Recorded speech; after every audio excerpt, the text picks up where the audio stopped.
Ikaw ba ay laging nababatrip tuwing umaga? Yung tipong pagkagising o pagkamulat pa lang ng mata mo tuwing umaga.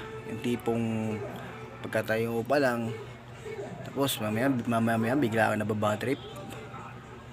Tipong biglang mayayamot ka na lang. No? Diba? Isipin mo yun, kagigising mo pa lang sa umaga, bigla kayo nayamot agad.